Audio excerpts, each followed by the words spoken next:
में जाने नहीं दिया, सरकारें बदलेंगी। नूह की जो हिंसा हुई वो हिंसा प्रायोजित है, और इसलिए प्रायोजित है कि किसी तरह से वोटों का डिवीजन हो जाए, बंटवारा हो जाए। नूह की जो हिंसा है वो हिंसा इसलिए है क्योंकि कुछ पार्टियों की दुकानदारी यहाँ हिंदू मुसलमान की राजनीति करके कामयाब होती है। लेकिन मैं आपसे पूछना चाहता हूं कि हमारे महापुरुषों ने हमें जोड़ना सिखाया या तोड़ना सिखाया? आप बताओ मेरे लोगों। तो क्या किसी बंटवारे से हमारी राजनीति कामयाब हो जाएगी? इस सारे बंटवारे और हिंदू मुसलमान के दंगे के चक्कर में हमारे अपने मुद्दे दब जाते हैं। मैं गुर्जर समाज के हमारे नेता बैठे हैं, मैं उनको पूछना चाहता हूं, क्या 72-74 गुर्जर समाज के वीरों का बलिदान भूल गए हो क्या? जिनको भारतीय जनता पार्टी की सरकार में गोलियों से उड़ाया गया, आपके खून से होली खेले गई। क्या हरियाणा में जाट समाज के लोग आपके खून से जो होली खेली गई उसको भूल गए हो क्या? क्या दलित समाज के लोग 2 अप्रैल को जो आपकी खाल खींची गई और पूरे देश में जो आपके साथ अन्याय हो रहा है उसको भूल रहे हो क्या? अगर आज भूल जाओगे तो कारवां लुट जाएगा, और कारवां लुट जाएगा तो लोग आपसे, आने वाली पीढ़ियां ये सवाल पूछेंगी कि जब अधिकार थे तो आप क्या कर रहे थे? सम्मानित साथियों, आज एक षड्यंत्र बना के मुस्लिम समाज का आर्थिक बहिष्कार के नाम पे उसी नफरत की दीवार को खड़ा करने का प्रयास किया जा रहा है।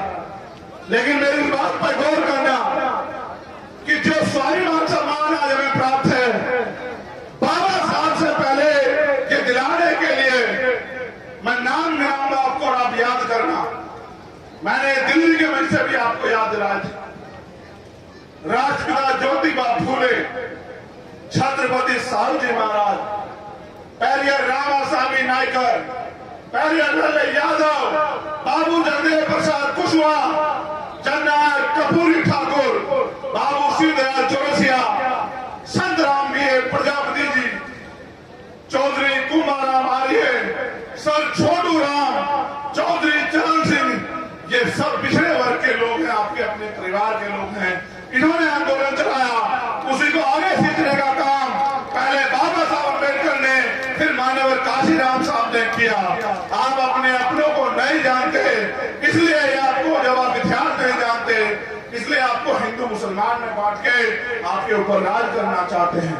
मैं इशारों में नहीं, मैं खुल के कह रहा हूं कि इस देश की किसी भी पार्टी ने जो उस समय थी बाबा साहब अम्बेडकर को चुनाव नहीं जीतने दिया, आपके महापुरुष को, आपके रेवर को लोकसभा में जाने नहीं दिया।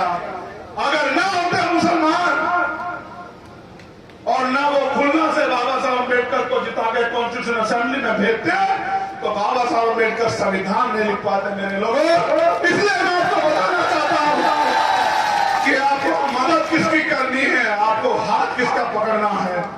हमारी लड़ाई किसी जाति धर्म से नहीं है, हमारी लड़ाई अत्याचार के खिलाफ है, गैर बराबरी पर आधारित व्यवस्था के खिलाफ है, हमारी लड़ाई असमानता के खिलाफ है, हमारी लड़ाई हिस्सेदारी की है, हमारी लड़ाई स्वाभिमान सम्मान के जीवन की है। और अगर कोई मानववादी विचारधारा को, गैर बराबरी की विचारधारा को पालने पोषने का काम करेगा तो वो हमारा अपना कभी नहीं हो सकता। इस बात को आपको याद रखना। सम्मानित साथियों, एक बार मैं आया था गोली लगने के बाद भरतपुर, और आज आया हूं राजस्थान। मेरे जैसे हजारों लोग के खून बहेंगे। आजादी मांगने से नहीं मिलती है, आजादी की कीमत चुकानी पड़ती है। सरदार मनोहर सिंह धोनी यहाँ बैठे हैं, हमारे राष्ट्रीय सचिव सोमनाथ प्रजापति जी यहाँ बैठे हैं। इतिहास गवाह है, मांगने सिर्फ भीख मिलती है, अधिकार और आजादी छीननी पड़ती है, और छीनने के लिए बल की जरूरत होती है। और साहब काशीराम जी ने कहा, जिनका दल नहीं होता उनका बल नहीं होता, और जिनके पास बल नहीं होता उनकी समस्याओं का हल नहीं होता। मैं अपनी बहनों से पूछना चाहता हूं, माओ से पूछना चाहता हूं, अगर अमीर इस देश में गरीबों के जैसे होते तो आप बताओ कोई गरीब रहता क्या? आप जानते नहीं राजस्थान का हाल,